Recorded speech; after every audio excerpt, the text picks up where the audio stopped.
Joaquín, para arrancar, para arrancar, digo, cuando hablamos del Santo Sudario, ¿de qué Ajá. estamos hablando? Bueno, básicamente estamos hablando de en el griego se le dice, o en el original que nosotros encontramos en el Nuevo Testamento, se le llama síndone. Una síndone simplemente es un lienzo o una sábana, que es lo que significa la palabra síndone en griego, en el cual se envolvía al fallecido para pasar a a la sepultura. Básicamente eso es lo que significa esto que conocemos como la síndone de Turín. Ahora ya el sudario en particular, pues simplemente era un pañuelo que se usaba, todos los hombres en el siglo I se lo usaban para secarse el sudor, aunque realmente no era la principal función. Tendría también otras funciones, pero lo usaban para eso. Entonces, generalmente ese sudario se colocaba en la cara, en el rostro del fallecido. Después venía este lienzo que es la síndone o el síndone del que te estoy hablando. Ok, ok, entonces, hoy de lo que vamos a hablar es del lienzo, ¿verdad? Sí, vamos a hablar de las dos cosas, Ok, digamos que no podemos separar una cosa de otra, pero sí, vamos a hablar acerca de los estudios que se han hecho, acerca de estudios científicos e históricos también que se han hecho a estas dos cosas. Específicamente, lo que más llama la atención es la sábana, lo que conoce la gente como la sábana santa de Turín. bien, ahí lo estamos viendo en pantalla, esa es la sábana santa. Le mandamos un saludo, abrazo enorme a nuestro amigo Jorge Gil, que tiró ahí un super chat de $5. Wow. Ahí está despilfarrando dinero a lo loco Jorge Gil. Le mandamos un saludo enorme y esperamos que una trasnoche apologética se pueda sumar. A ver, te acabo de compartir a vos que estás conectado la encuesta. Me gustaría que puedas participar. ¿Es esta una imagen real de Jesús? ¿Pertenece esta imagen a Jesús o no? Me gustaría saber qué es lo que pensás. Bien, entonces, habiéndonos puesto en contexto, Joaquín, ¿nos podrías contar algo acerca de la historia de esto? Porque, a ver, estamos al siglo XXI, ¿no? Esto Sí, supuestamente es un hecho sucedido mediados del siglo primero. así es. ¿Tenemos idea de cuáles son los registros más antiguos en donde aparece una mención a esto? ¿Cómo es que hasta el día de hoy nos llega esta llamada reliquia, ¿no? Por los cristianos antiguos, llamada reliquia de la antigüedad? Claro que sí. Bueno, realmente reliquias hay muchas y desde luego la mayoría de estas reliquias son falsas. De ahí que las reliquias, las llamadas reliquias, tengan una mala reputación. Que los huesos que la cabeza, el cráneo de Juan el Bautista, que los dientes de San Pedro, que el Santo Grial, que el Arca de la Alianza, que esto y esto, lo otro, ¿no? Entonces, hay muchas reliquias, de hecho, fruto de esta clase de reliquias es que nacen estas películas como Indiana Jones, por ejemplo, el Indiana Jones y el Arca Perdida, el Indiana Jones y el Santo Grial, Indiana Jones y bueno, en fin, todo lo que hemos sabido hasta ahora. Eso por un lado. Por otro lado, a veces estas reliquias, la mayoría de gente está llena como de supersticiones, precisamente por las películas que ven como las de Indiana Jones, como las de el código da Vinci o entre otras. Entonces, si llego a tocar algo que llegó a ser de Jesucristo, entonces puede tener poderes curativos o puede tener quién sabe qué poder o me va a dar Si sabiduría bebés del Santo infinita. Grial, si bebés del Santo Grial, no tenés la juventud eterna. De acuerdo, eso lo vimos de hecho en Piratas del Caribe, no vayamos tan lejos. Entonces la gente piensa eso. Entonces, cuando hablamos acerca del sudario de Turín, ¿qué hay si es falso? Pues no pasa nada. Pero ¿qué hay si es verdadero? ¿qué pudiera llegar a pasar?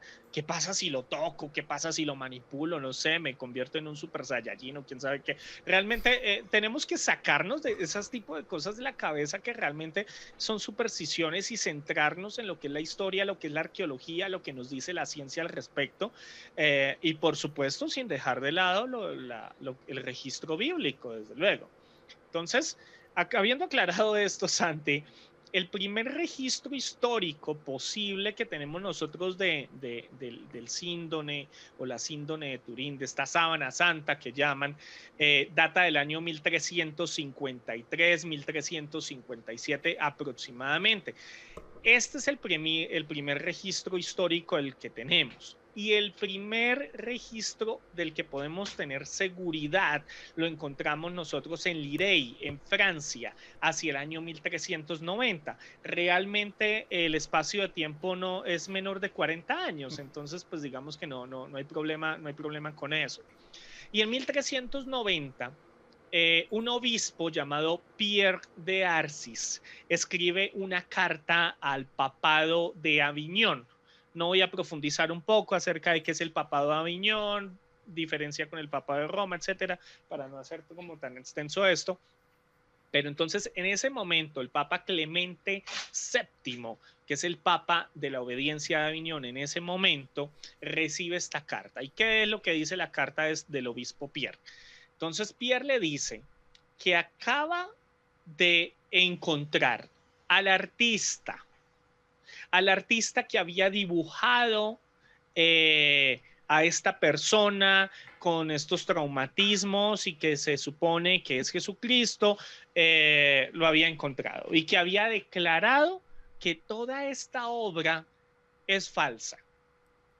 Entonces, hasta ese momento, y de hecho muchas personas hoy en día se quedaron con esa declaración de 1390 del obispo Pierre, en el que la sábana fue creada en la Edad Media.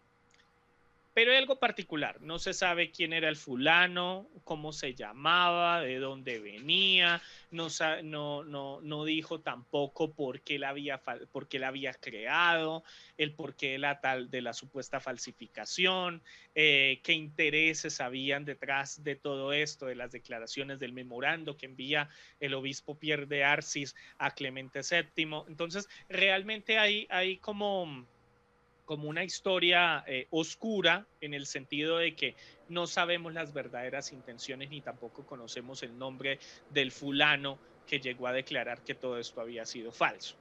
Entonces, esto sucede hacia el año 1390. Bien.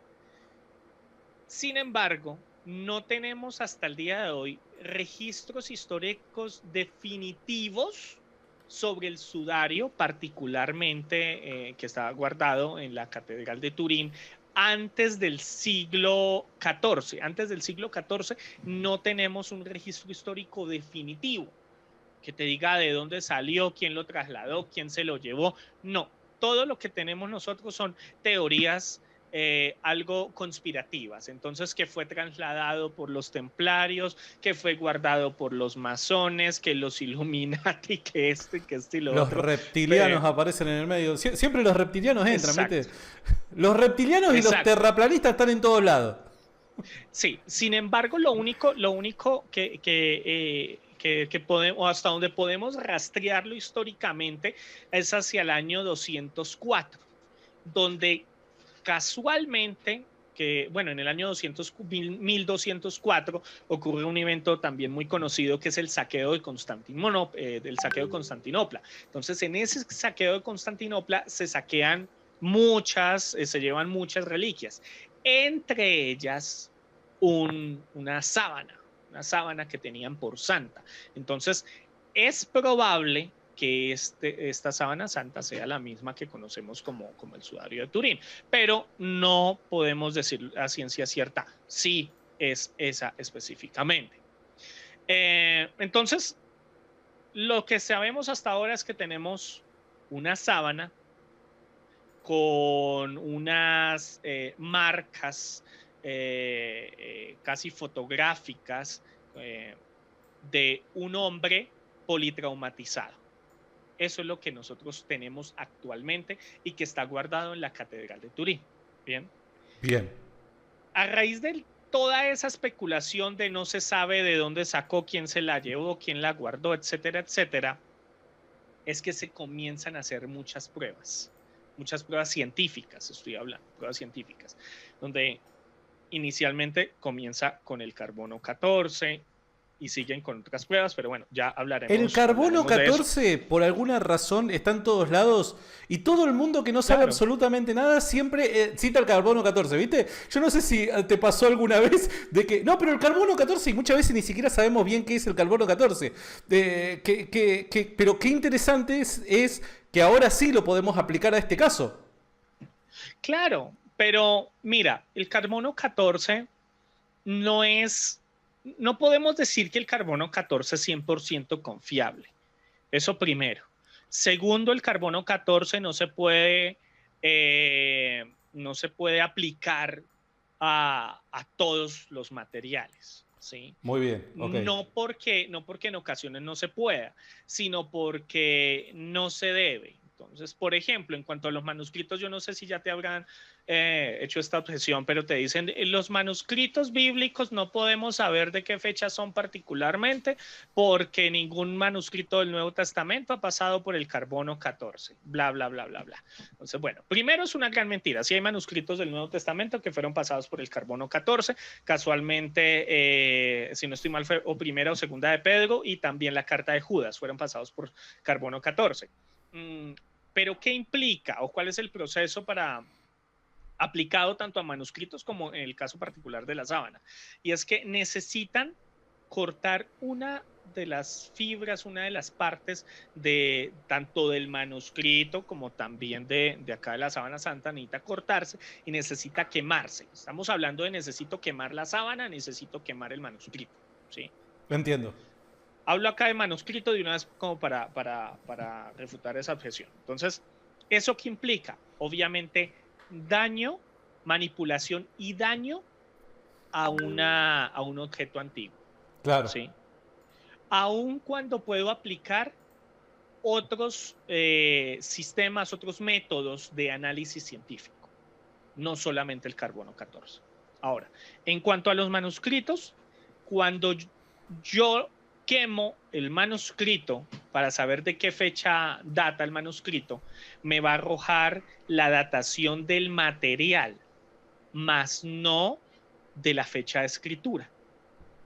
Bien, Buen punto, entonces, buen punto. es decir, me va a arrojar la fecha en que fue cortado el junco, el papiro, que es muy diferente al día en que se usó. Claro. Yo tengo este libro y una cosa es la datación de las hojas y otra cosa muy diferente es la fecha en el que en este caso Miguel Núñez escribió este libro. Claro. Es algo totalmente diferente.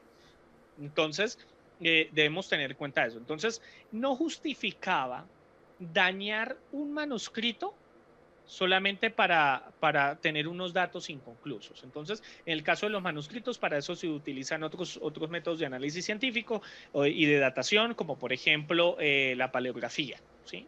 Por ejemplo. Ahora, en cuanto al sudario, en cuanto a la sábana, en cuanto al síndone, pasa algo particular, entonces se quema.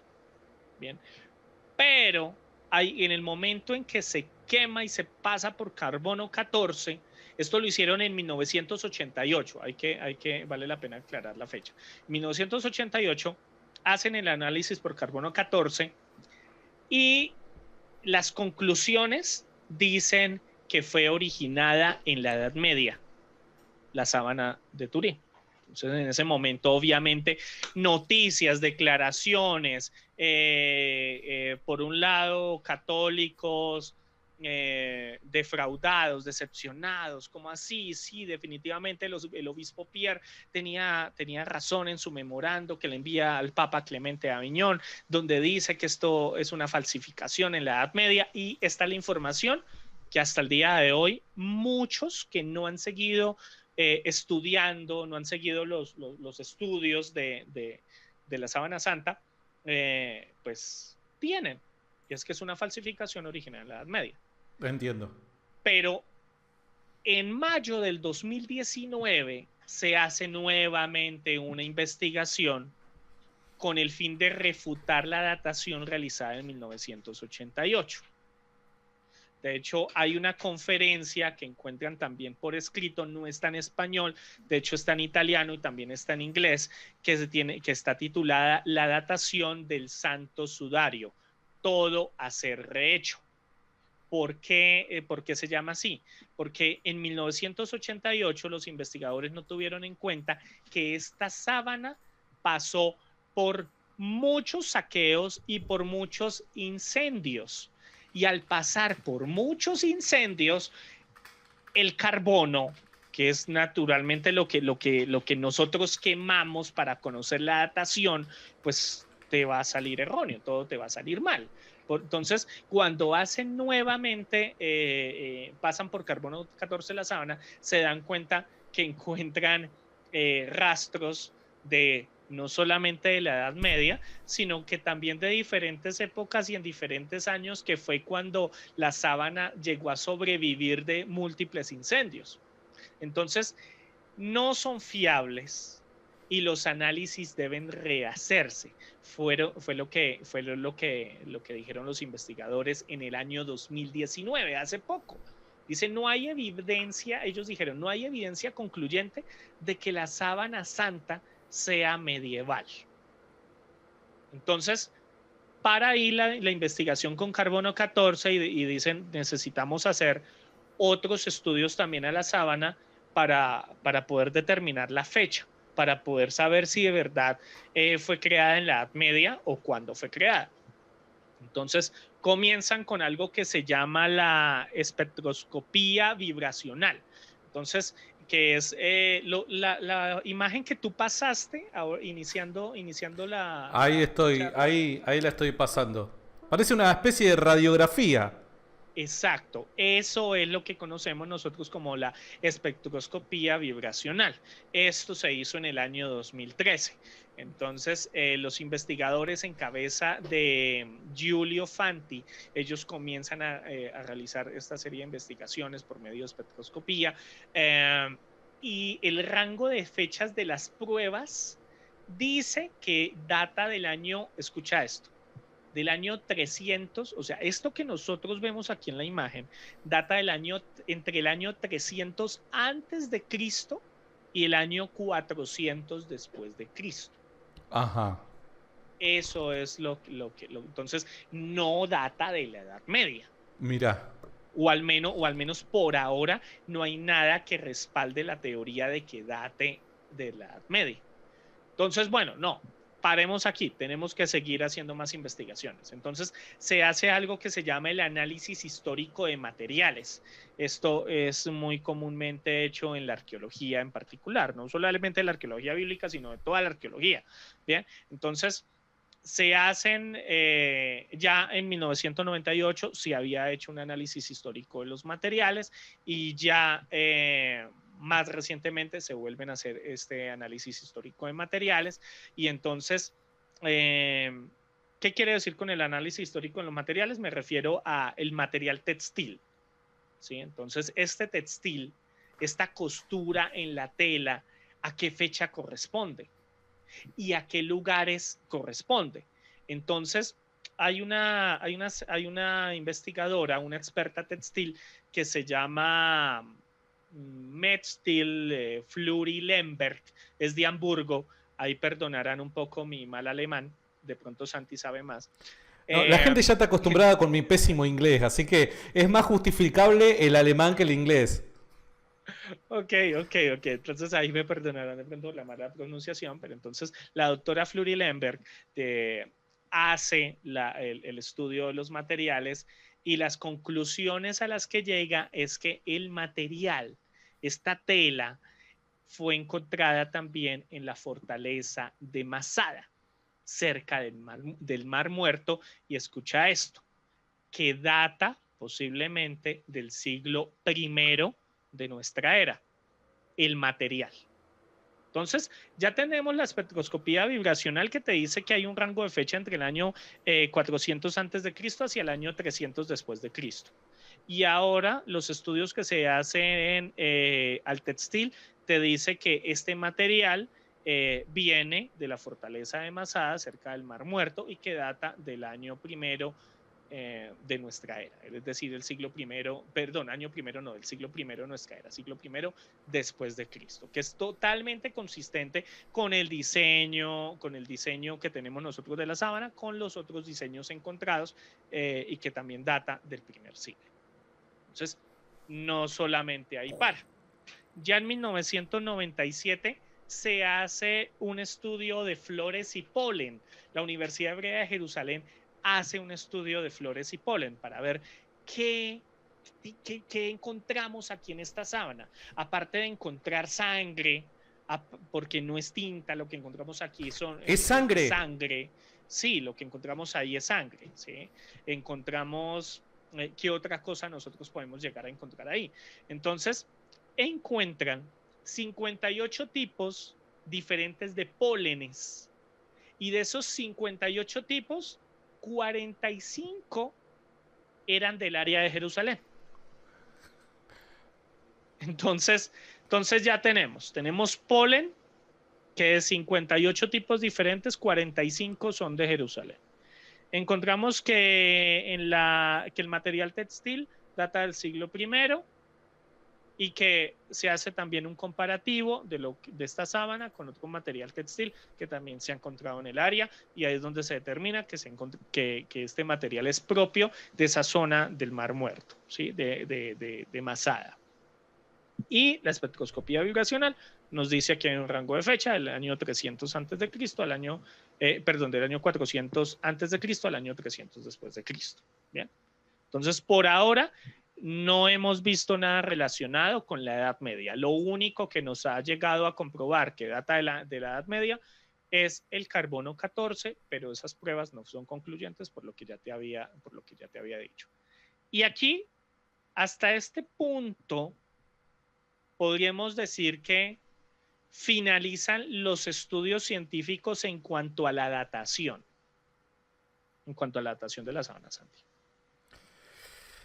Le mandamos un saludo enorme a toda la gente que está conectada. Tenemos un poco más de 230 personas conectadas. Gracias. Compartan esta transmisión porque guarda. O sea, todo lo que han escuchado hasta ahora, hasta ahora, no es la bomba. La bomba la tenemos todavía guardadita, ¿no? Sí. La bomba la tenemos guardadita. O sea, si hasta el momento vos te sorprendiste con los datos ahí que está tirando Joaquín, porque Joaquín es un grosso, recordá, ahí lo tenés que seguir, ya te estuve poniendo en los comentarios, lo tenés que seguir como @, para decir lo que estoy buscando acá el comentario, acá está, @Joaquín M. Moya G. @Joaquín M. Moya G. Y para las personas que vean este video grabado, a partir del día de mañana se van a encontrar con cada uno de los links a sus redes sociales en la descripción de este video. Todavía no vino la bomba sobre este tema, así que no. Si te quedaste con los ojos abiertos así como yo y con la boca abierta así como yo, aguantá porque todavía hay más. Está bien, gracias a toda la gente que está conectada. Joaquín. Tú eres un experto creando expectativa, oye. No, pero fuera de broma, pará. Acá no estoy creando humo. Posta, yo cuando vos me dijiste la bomba, yo me quedé asombrado, tengo que ser sincero. Sí, entonces nada. A ver, bueno, no sé cómo seguimos ahora. ¿Querés mencionar algo más? ¿Vamos a ese punto? ¿Qué querés hacer ahora?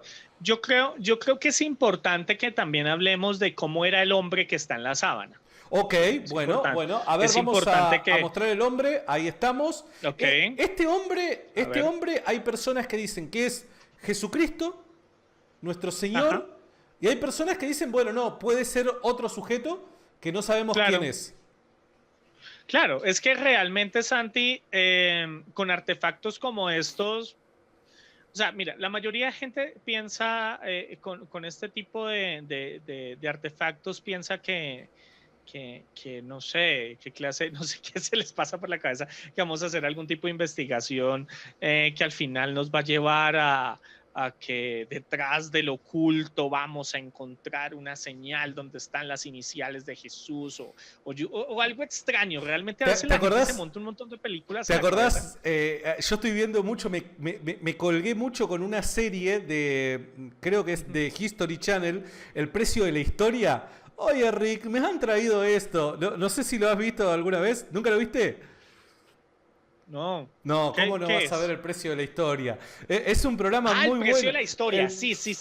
Que está el hombre pelado. Oye, Rick, me trajeron esto, no sé de cuándo data, si es real. Sí. Deje que llame un experto. Ahí viene Joaquín Moya y dice, a ver si está firmado por Jesús o no lo está, ¿viste? Ya me dice toda la película. De acuerdo. Y ante eso debo decirte, no lo sé, Santi, parece falso. No lo sé, Rick, me parece falso. De acuerdo. Entonces Santi, debemos dejar de inventarnos como tantas películas en la cabeza. Vuelvo y te digo, si no lo es, no pasa nada, y si lo es, pues tampoco. O sea, si llega a ser de Jesús, pues ¿qué? O sea, ¿qué le va a pasar al cristianismo? Bien. Bueno, si pero no para, pues a igual ver, tampoco le pasa a mí ahora me van a catalogar nuevamente de católico, porque siempre ahí me tiran esos memes Okay. y demás. Pero discúlpame, o sea, mi fe no cambia porque sea real o no sea real. Pero que si llega a ser real de Jesús, es algo, a ver, incalculable en su valor, me parece a mí, por lo que es Jesús para nosotros, ¿no? O sea, no suma ni resta a la fe. Pero sí, o sea, en términos como reliquia, como un objeto perteneciente a Jesús, me parece que es un valor incalculable. Claro, significa algo, sí, llega a significar algo. Igual que cualquier otro artefacto que llegáramos a encontrar. O sea, supongamos que las historias que hemos visto en Indiana Jones son reales y encontramos el Arca de la Alianza por allá en el Área 51 guardado en un búnker, o encontramos por allá el Santo Grial en una cueva por allá en el Caribe, que fue en donde lo encontró Jack Sparrow. Supongamos que todo eso es verdad y lo encontramos. Pues exacto, no le pone ni le quita mi fe, voy a seguir igual creyendo, sigue siendo una reliquia. Desafortunadamente muchas personas se aprovecharán de ese tipo de cosas. Es decir, tú vas a la Catedral de Turín y la fila que tú encuentras para acercarse a ver, a tocar, a postrarte ante el sudario de Turín, oye, es una cosa bárbara, es algo que se presta totalmente para la idolatría, ¿no? Totalmente. Entonces, pero finalmente el artefacto no tiene la culpa de eso, la culpa de eso lo tienen los seres humanos. Sí. Pero bueno, volviendo al tema, ¿cómo es el hombre de la sábana? Entonces, las investigaciones forenses, entonces acá tenemos ya otro tipo de investigación que se hace, las investigaciones forenses y las investigaciones médicas. Ya poco me voy acercando a la bomba. Los forenses afirman que aquí estamos ante la huella, ante el retrato de un hombre torturado, un hombre lleno de heridas, contusiones y de todo tipo de deformaciones reales, tanto en el frente como en la espalda. Eso es lo que nosotros encontramos. Encontramos una persona que fue torturada, una persona que fue maltratada, una persona que perdió mucha sangre, una persona que podría, que encaja perfectamente con esa persona que vimos nosotros en La Pasión de Cristo de Mel Gibson. Entonces, nosotros juguemos un poquito a ser investigadores de CSI. Okay. Entonces, tú te pones las gafas de Horacio Kane y toda la cosa. Entonces, encuentras una sábana, y en esta sábana está llena de sangre. Entonces, esta sábana la pasas por todos estos tipos de investigaciones y métodos de análisis, de datación que les acabo de explicar. Entonces, que data de cierta época, ok, tomas nota, data del siglo I. Es una persona politraumatizada, tomas nota de eso.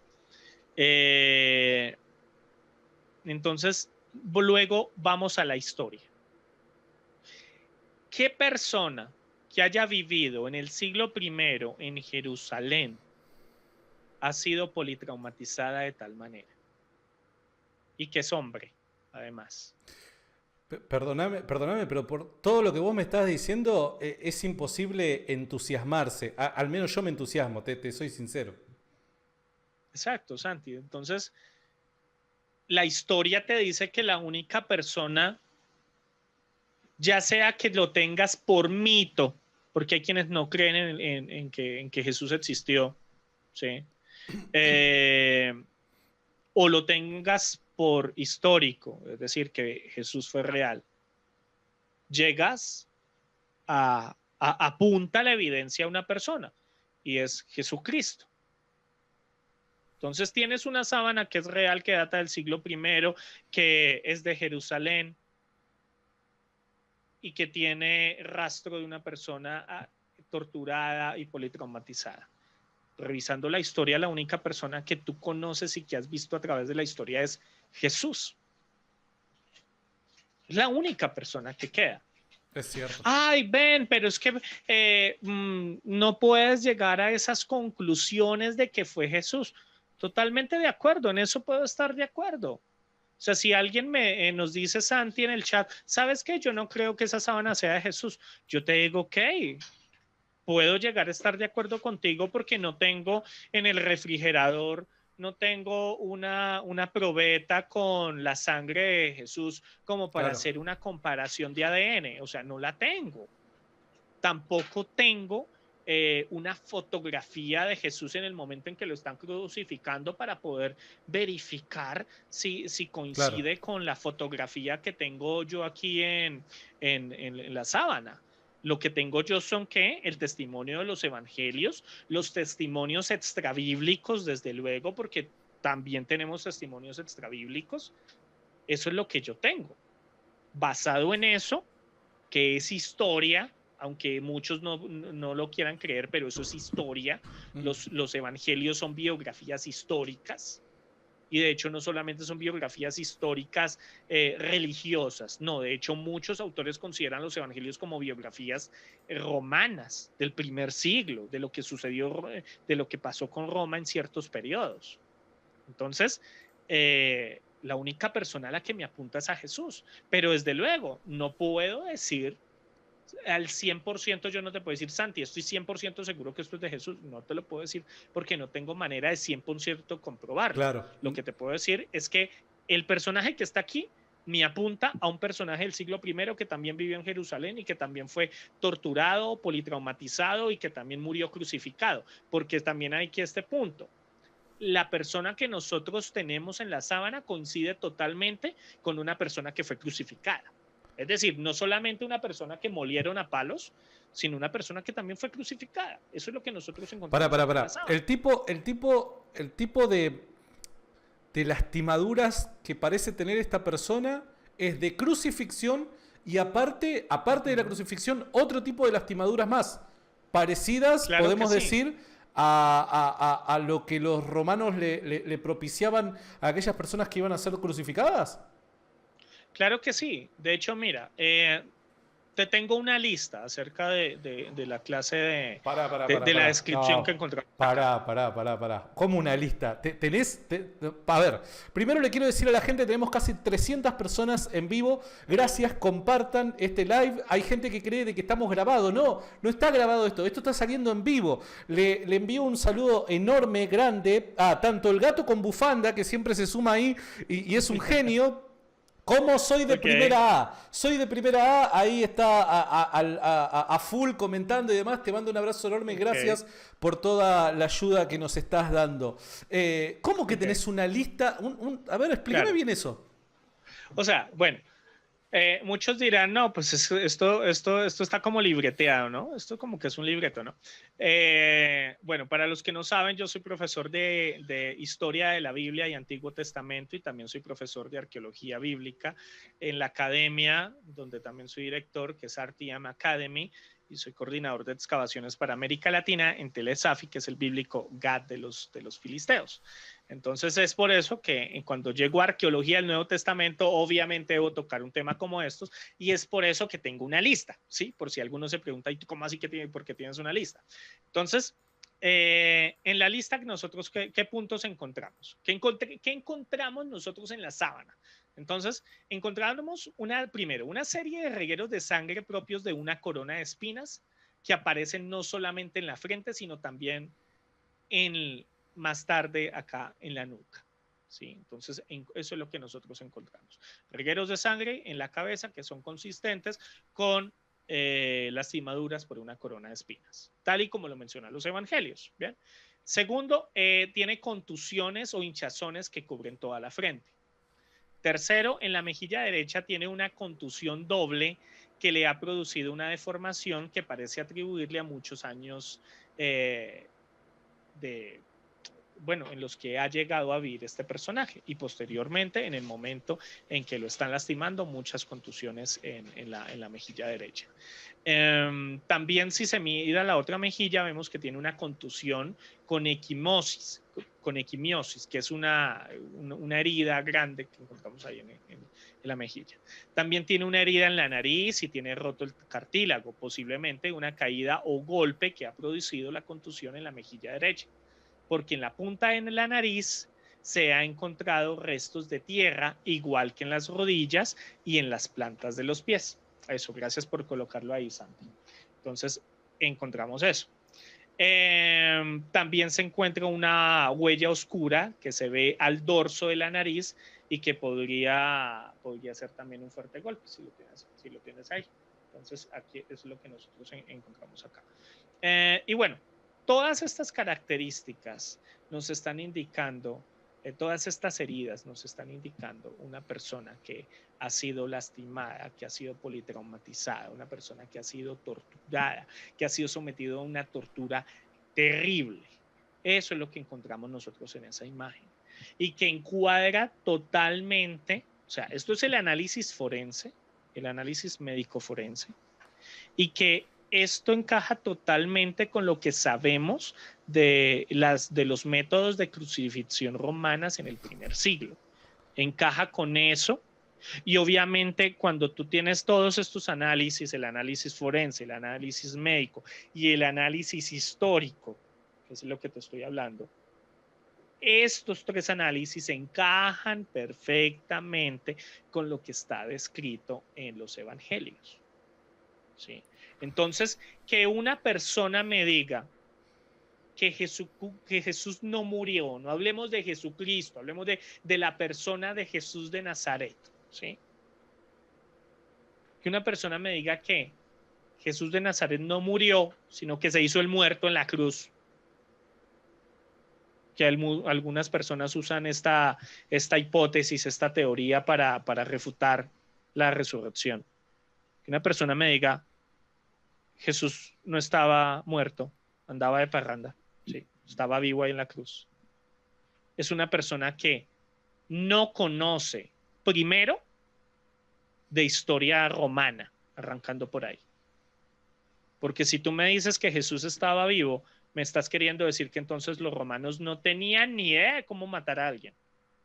No tenían ni idea de cómo crucificar a alguien. Es cierto. Oye, eso creo que son cosas que se caen de su peso, ¿no? Es algo autorrefutante, a decir verdad. Sí. Bien. Entonces, lo que encontramos aquí en la Sábana Santa concuerda totalmente con una persona que fue torturada antes de la crucifixión, porque es que la historia también nos dice que el sentenciado a crucifixión antes de eso era torturado. Eso también me lo dice la historia y concuerda totalmente con los análisis forenses que encontramos acá en esta sábana. Hay veces que nos quedamos sin palabras. Yo en lo personal me quedo sin palabras porque, a ver, nada, a mí tengo que ser sincero. A mí me encantaría que esto pertenezca a Jesús, que sea de Jesús. A mí me encantaría, vuelvo a repetir, estoy completamente de acuerdo con Joaquín en que este lienzo no va a sumar algo a mi fe o restarle algo, no va a modificar la esencia propia de la fe que tengo. Pero sí, me encantaría y esto me entusiasma muchísimo, ¿no? Gracias a toda la gente que está conectada. Recuerden, el día de mañana este video va a estar subido nuevamente, va a estar grabado y van a poder encontrar en la descripción del video todas las redes de Joaquín para que lo vayan a ir a ver su laburo, y que de hecho él es director de una academia donde constantemente está brindando cursos. Brevemente, ¿nos podés comentar un poquito de la academia, Joaquín? Antes de la bomba. Ahora viene la bomba. Pará. ¿Viste cómo es? No, pará. Después del corte me contás de qué bomba me estás... Porque todo esto que dijo Joaquín no es parte de la bomba. La bomba ya viene, ¿está bien? Joaquín, contanos un poquito. Ok, bueno. Revolution Time Ministries es la organización que yo fundé hace alrededor de 80 años, y que 80 años, perdón, 8 años es la cosa. ¿Cómo te conservás? Vos encontraste el santo grial y tomaste te rejuveneciste. Lo tengo acá en el Museo Indiana. No, hace 8 años, perdón, y que ahorita tengo la enorme bendición de dirigir con mi esposa. Y Revolution Time Ministries es una organización comprometida con la Gran Comisión y la defensa de la fe. Nosotros trabajamos con misiones, trabajamos con iglesia perseguida, tenemos ministerio también de oración e intercesión, y desde luego tenemos una estación de radio internacional que se llama Nexus Stereo, y nuestra academia, que es RTM Academy. RTM Academy nace hace 2 años con el fin de capacitar a la iglesia en estas 2 áreas, en cuanto a los desafíos que demanda la Gran Comisión y la defensa de la fe. ¿Qué quiero decir? Evangelismo, discipulado, misiones y apologética. En RTM Academy tenemos varios programas en apologética. Tenemos un programa en apologética histórica, tenemos un programa en apologética científica, tenemos otro programa en teologías y desafíos contemporáneos, y ahora acabamos de abrir también un programa en teología sistemática. Tanto aquí en estos programas tienen una duración de 18 meses, y aquí ven materias como arqueología bíblica, historia del cristianismo, historia de la Biblia, filosofía, lógica y fe, ciencia y fe, Dios y el problema del mal. En teologías y desafíos contemporáneos, entonces les enseñamos a predicar el evangelio, a compartir del evangelio, y también a discipular y defender su fe ante un musulmán, un hinduista, un budista, un testigo de Jehová, un satanista, un mormón, entre otros. Tenemos todos estos programas. A mí me están siguiendo muchos satanistas últimamente. Capaz que me tenga que tomar un curso con vos. Porque hay un montón de satanistas que a mí me están siguiendo. No sé por qué. Bueno, que el Señor los bendiga. Totalmente, sí. Entonces tenemos todos estos programas. Desde luego, estos programas, somos una academia de educación informal, pero tenemos una alianza con la Universidad Bautista de Luisiana en los Estados Unidos, el cual, si tú estudias con nosotros en nuestra academia y terminas nuestros programas de apologética, puedes pasar automáticamente a LBU para que te homologuen las materias y los créditos académicos que tuviste con nosotros, para que termines así tu licenciatura en estudios bíblicos, o puedas obtener tu diploma en teología acreditada por el estado de Luisiana en los Estados Unidos. Entonces somos como ese pequeño eslabón en esta cadena, en este proceso académico que puedes seguir. Y al final, si sigues este proceso, no solamente tendrás tu licenciatura en estudios bíblicos, por ejemplo, sino que también tendrás tu certificado en apologética histórica, apologética científica, en teologías, desafíos contemporáneos, en teología sistemática, o bueno, en el programa que deseen tomar. Para toda la gente que está conectada y quiere saber más de la academia, dejen el comentario fijado, el enlace, para que ustedes puedan dirigirse directamente a... no, si yo lo pronuncio en inglés, o sea, voy a pasar vergüenza. Prefiero decir, ahí está el comentario fijado. A ver, Joaquín, la gente está pidiendo la bomba. A ver. Ok. Bueno. ¿Qué pasó? No la tengo, bueno, lo tengo en la cabeza, pero la verdad prefiero leer los extractos de la investigación, entonces permíteme acá un segundo. Sí, cómo no. Usted dígame y yo comparto pantalla. No te preocupes, mira, hay un hombre, hay un médico que es un catedrático en cirugía plástica, estética y reparadora de la Clínica Universidad de Navarra, llamado Bernardo Ontanilla. Entonces, él hace un estudio para la revista Ciencia et Fides, perdón, es decir, Ciencia y Fe, esto es latín. Y entonces él hace una investigación y hace una publicación sobre la Sábana Santa de Turín. Esto fue Ajá. publicado por varios diarios, pero lo que les voy a leer es publicado por el diario ABC de España. El titular dice: un médico español sostiene que la imagen impresa en la Sábana Santa es la de una persona viva. Esta investigación se hace, o más bien es publicada el año pasado. Sí, estamos en el 2021, sí, el Así año es. Acá pasado. dice el 9 de febrero del 2020, dice. Exacto, el 9 de febrero del 2020. Ah, bueno, tú lo estás compartiendo, genial. Entonces no les voy a leer todo el artículo, pero entonces se hace una reconstrucción en 3D de la imagen, como lo pueden ver ahí en pantalla. Él hace, pues, como médico, hace una serie de estudios en cuanto a en cuanto a esa reconstrucción y en cuanto a la sábana en particular como médico. Dice que aproximadamente es un hombre de 30 a 40 años que mide entre 1,70 y 1,80 aproximadamente. Entonces, él hace también varias pruebas con sujetos varones de entre esa misma edad, donde les pide que tengan la misma postura que tiene el hombre que está en la sábana santa, que es una postura que se llama de cúbito.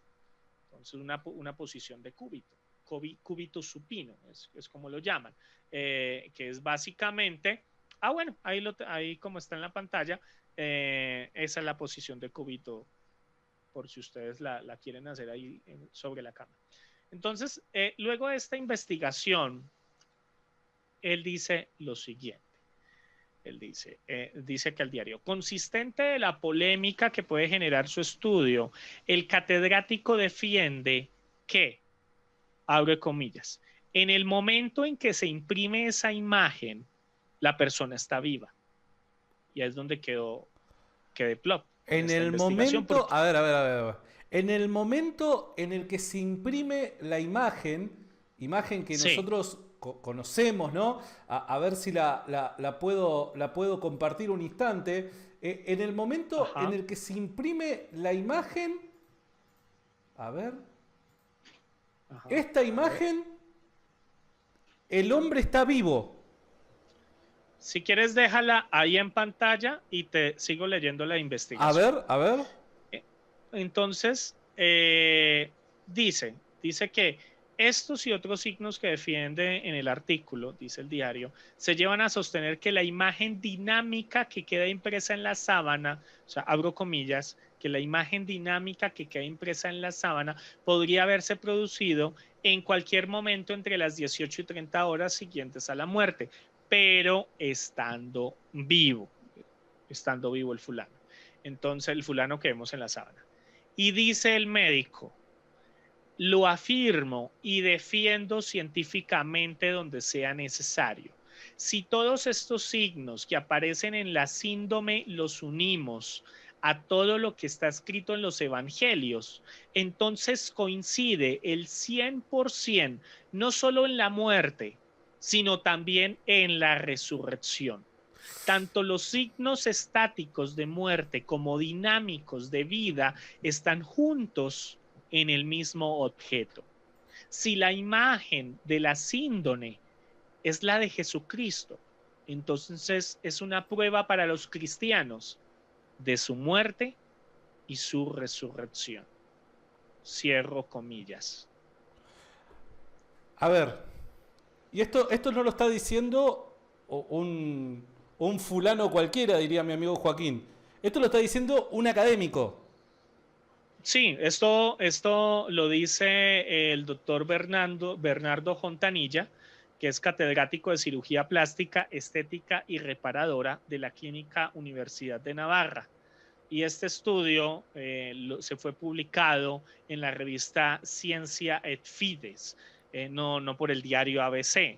que es Claro. el que tenemos nosotros en pantalla, sino la revista Ciencia et Fides, que es una revista académica, es una revista científica, eh, y es una publicación conjunta de la Universidad Nicolás Copérnico de Torún, que queda en Polonia, y la Universidad de Navarra, que son las que apoyan, las que entran a patrocinar esta tesis, y donde se concluye que la sábana santa de Turín muestra, y aquí es donde nuevamente abro comillas porque esto no lo digo yo, esto lo dice este médico, este científico, muestra a la vez signos de muerte como de vida de una persona que dejó su imagen impresa en un momento en el que estaba viva. Para este anatomista español, y nuevamente abro comillas, es razonable pensar que si la síndone del griego lienzo, esta palabra síndone no es que no me la está inventando. De hecho, cuando traducimos en el Evangelio de Juan, traducimos la palabra lienzo y la traducimos al griego, es decir, al original, lo que tenemos es síndone. ¿Sí? Eso es lo que significa la palabra lienzo. Bien, entonces dice, es razonable pensar que si la síndone cubrió el cuerpo de Jesús, a él le interesaría no solo mostrarnos los signos de muerte, sino también de resurrección en el mismo objeto. Cierro comillas. Entonces, eso es lo que dice. No, pues, ¿qué más te digo? Tú tienes ahí el enlace, mejor dicho, Santi.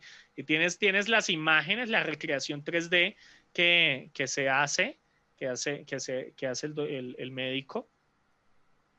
Sí, perdón, Y pues estoy ya no sé qué más recapitulando. decirte, hombre. No, para. Lo que pasa es fuera de broma. Estoy recapitulando, estoy recalculando, diría el GPS cuando estamos perdidos, ¿no? Sinceramente, vuelvo a repetir, eh, sea de Jesús resucitado este lienzo, o no lo sea, nosotros somos gente de fe, de todas formas, Sí. pero yo te soy sincero, para mí, digo, esto es muy lindo, ¿no? De que si llegase a ser, es algo muy lindo, Sí. ¿no? Es algo Y, lindo, reconfortante ya para la persona de fe.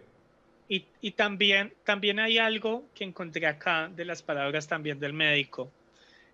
Cuando se le habla a él acerca de que si esta es una obra artística, por ejemplo, lo que el obispo Pierre en 1390 le escribió a Clemente, de que esta era una obra artística y que la había encontrado el falsificador en la Edad Media, ¿qué es lo que dice el doctor Fontanilla? Él dice que, aquí abro comillas, no puede ser una obra artística. Sigue. Es muy difícil de explicar cómo en el siglo XIV y en realidad en cualquier otro siglo alguien pudo diseñar material y formalmente la imagen de un sujeto muerto y a la vez vivo. Casi diríamos que la producción de esa imagen en ese objeto es absolutamente admirable, por no decir, escucha esto, por no decir milagrosa, que se sale fuera de toda lógica humana, dice el médico. Acá cierro comillas. Entonces, quizás por eso que hay tanto escéptico. Hay muchas personas que se oponen a los milagros. Por eso es que tenemos un ex ateo como Lee Strobel, que escribió El caso de Cristo. Uno de sus últimos libros es El caso de los milagros. Porque hoy en día la gente no cree en milagros. Hay cesacionismo de milagros, es decir, que los milagros cesaron. Bien, entonces, obviamente, y esto te lo está diciendo no Joaquín Mauricio Moya, apologista, profesor de RTM Academy, ni tampoco te lo dice Santiago Alarcón, apologista, sino que te lo dice un médico, te lo dice un científico. Es este científico el que te está diciendo que es algo que escapa de la lógica humana. Bien, entonces, esto es lo que tanto los análisis históricos, los análisis arqueológicos, los análisis biológicos, los análisis forenses, los análisis médicos, entre otros análisis que también tienen que ver con la datación, te muestran. Finalmente, como bien dicen los evangelios, Santi, yo creo que tú estarás de acuerdo conmigo, el que tenga oídos para oír, que oiga. Totalmente. O en este caso, el que tenga ojos para ver, que vea. Pero finalmente aquí a nadie le vamos a obligar, le vamos a obligar, ni tampoco este programa no es, el objetivo de este programa no es embutirte hasta por los ojos que, ay, mira, esto es de Jesús. No, no, no, no. Acá lo que simplemente estamos haciendo es presentando evidencias científicas, nada más. Porque de hecho hasta ahora no hemos leído el versículo de la Biblia, ningún versículo de la Biblia. Pero si lo leyéramos, si abriéramos los evangelios y lo comparáramos con lo que dicen estos hallazgos científicos, nos sorprenderíamos y encontraríamos una total coherencia. Una total coherencia. A ver, para. Yo no te voy a pedir de que lo hagas ahora porque no sé si tenés las notas ahí y demás, pero vos decís de que cuando leemos el texto bíblico, la descripción que entendemos que es histórica acerca de la sepultura de Jesús, su resurrección, ¿encontramos en esa descripción, encontramos alguna especie de similitud con este lienzo? Claro que sí, y de hecho hubo algo de lo que yo no hablé, Santi, y es también el análisis filológico. Filológico me refiero al texto en particular, estoy hablando aquí de crítica textual desde un punto de vista también imparcial, ¿no? Entonces, por eso he decidido usar el término síndone, que es del original en griego, y no el término sábana o sudario o lienzo, ¿no? Sino simplemente remitirme aquí al original particularmente. Entonces, cuando nosotros analizamos Juan 20, por ejemplo, que es donde nosotros encontramos el relato, de hecho algunas personas me llegaron a escribir cuando la primera vez que publiqué yo los hallazgos que se publicaron en el año 2013 y en el 2019, muchas personas me escribieron, no, es que a ti te falta leer la Biblia, es que ahí dice que fueron lienzos, ahí no dice que fue una sábana. Ok, pero vamos al original, vamos a ver qué es lo que significa lienzo. Lienzo significa síndone. ¿Y síndone qué es? Síndone significa lienzo, significa sábana. Bien, entonces hasta ahora aquí no estoy mintiendo, aquí simplemente me estoy remitiendo a un análisis, a una crítica textual del Nuevo Testamento, en particular de los evangelios. Pero bueno, no sé si tengamos tiempo para hablarte acerca del griego y lo que significan las palabras y demás. Tenemos tantas cosas que podríamos hablar, Joaquín. Son bastantes. Sí. De hecho, yo lo que te voy a proponer, Joaquín, es que podamos hacer una segunda parte donde podamos hablar también de la tumba de Jesús, si a vos te parece. Ok. ¿Te parece que dejemos un continuará? Porque la gente acá está conectada, está full y me parece que se merece quizás un continuará. ¿Qué te parece? Claro que sí, claro que sí. Tú me dirás desde dónde arrancamos. Está perfecto. Yo la verdad quedé encantado de tener siempre, vuelvo a repetirlo, siempre que tengo la oportunidad de poder conversar con vos, aprendo mucho, disfruto también porque siempre uno disfruta charlar con amigos, nos reímos, la pasamos bien, pero aprendo por sobre todas las cosas. Y sabía de que tratar este tema iba a causar una revolución y hay mucha gente de que entiendo de que está compartiendo mi sentir, ¿no? Sí. Es que mira, Santi, como para darte una abrebocas de lo que te estoy hablando, pues igual tampoco es mucho lo que queda para hablar acerca del tema, pero incluso coincide perfectamente en cómo fueron doblados los lienzos. O sea, la escritura, permíteme, Juan. No, pará. Esta la tenés que terminar entonces. ¿Cómo que coincide? Ok, mira. Juan 20, del 4 al 7. Te lo voy a leer, Reina Valera del 60, Nueva Biblia de las Américas. Te dice, que el sudario, bueno, dice, y el sudario que había estado sobre la cabeza de Jesús, no puesto con los lienzos, sino enrollado en un lugar aparte. ¿Sí?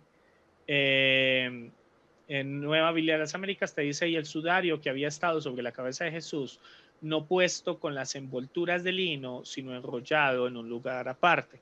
Entonces, cuando también se llegó a hacer un análisis acerca de cómo fueron envueltos, o sea, cómo fueron enrollados, fueron envueltos, fueron doblados, cómo fue. Entonces, ahí es donde se hace un análisis del griego, entonces las palabras originales en el griego que nos están hablando, ¿sí? Nos está hablando de que fue enrollado, fue envuelto, fue doblado, cómo fue. Entonces ahí encontramos obviamente el significado en griego. Y cuando se hace obviamente el análisis también de la sábana, cuando se hace el análisis forense, el análisis médico, entonces también encontramos las manchas de sangre. O sea, si puedes colocarla en la pantalla la imagen nuevamente del Por sudario, favor, porfa, Santi. usted manda, caballero, ahí la tenemos. Ok, entonces ahí nosotros vemos no solamente las manchas de sangre, sino también vemos las líneas de los pliegues. Entonces eso también te indica cómo fue doblado o cómo fue enrollado o cómo fue puesto. Y concuerda totalmente con lo que encontramos nosotros aquí en las escrituras. Entonces, Santi, obviamente el análisis de hecho de esto puede ser un poco más profundo, Sí. que por ejemplo la palabra griega que utiliza aquí Juan para referirse a la tela que cubría el cuerpo de Jesús y que se repite de hecho 3 veces en el capítulo 20, es el otonión, que significa lienzo, ¿sí? Otonión, que significa lienzo, que es un sinónimo de síndone también. De hecho, síndome, nosotros también lo encontramos, esa palabra, tanto otonión como síndome, también lo encontramos nosotros en las escrituras. Encontramos tanto sindón como síndona, como sindoni. De hecho, mira, Marcos 15, 46, si no estoy mal, te dice que habiendo comprado una sábana, sábana significa síndona, ¿sí? Descolgándolo lo depositó en la sábana, es decir, sindoni. Entonces la misma palabra se usa para describir exactamente lo mismo. ¿Sí? Entonces, esto es como para darte un ejemplo de cómo podemos nosotros ampliar un poco más nuestro panorama para entender un versículo en particular. Entonces, para entender un versículo, para entender el contexto, debemos usar todas estas herramientas que hoy por hoy nos ofrece la ciencia moderna. ¿Bien? Entonces, aquí hay un ejemplo. Totalmente todo lo que hemos hablado hoy se lo puedes compartir a alguien que diga la ciencia y la fe no se llevan bien. Ok, le puedes compartir este live. Aquí hablamos de ciencia. Joaquín, sos un grosso y nos debemos una segunda parte donde vamos a hablar acerca de la tumba de Jesús. ¿Sabemos dónde Jesús fue enterrado o no lo sabemos? Me muero de ganas de saber qué es lo que nos podés decir al respecto, Joaquín. No, y sobre todo, ¿sabes qué? Yo creo que hay una objeción muy común. En algún momento, de hecho, se la escuché a Antonio Piñero. Antonio Piñero es una de las personas que te dice, Jesús no fue sepultado. Jesús no fue sepultado porque, sino que fue enviado, fue llevado a una fosa común. Es cierto. Entonces, ¿es cierto eso? ¿Es cierto que los crucificados, los condenados a crucifixión en el primer siglo eran llevados a una fosa común y no no eran sepultados, a un sepulcro? ¿Es cierto eso? Entonces, esa y más objeciones en el próximo capítulo. ¡Wow! Te tiraste ahí, Joaquín. De verdad, recuerden todos, el día de mañana voy a volver a subir esta charla con Joaquín. Van a encontrar el enlace a esta nota que mostramos al final. Van a encontrar los enlaces a todas las redes sociales de Joaquín. Así que, bueno, nada. Yo te tengo que agradecer mucho, a vos, a tu señora también, por prestarnos a su marido. Gracias de verdad por pasar este tiempo con nosotros, Joaquín, y te espero para la segunda parte. Gracias a ti, Santi, por la invitación. Realmente es mucho lo que podemos nosotros estudiar, es mucho lo que podemos profundizar acerca de no solamente de los evangelios, de las reliquias y de todos estos hallazgos arqueológicos. Realmente la arqueología bíblica, tanto en el Antiguo como en el Nuevo Testamento, es muy apasionante, es muy apasionante. Te pone la piel de gallina, los pelos de punta, como decimos en Colombia, pero que vale la pena invertirle tiempo a esto, vale la pena invertirle tiempo a estudiar, no comer como tanto cuento, no dejarnos llevar por tantos fake news que encontramos en redes sociales, que se encontraron los carros del Los faraón en carros el del fondo del faraón. Mar En la Rojo. siguiente, para, no me digas nada. La siguiente para todos ustedes, yo le voy a preguntar a Joaquín si los carros del faraón se encontraron o no se encontraron, porque sé que es un tema que a él le encanta tocar.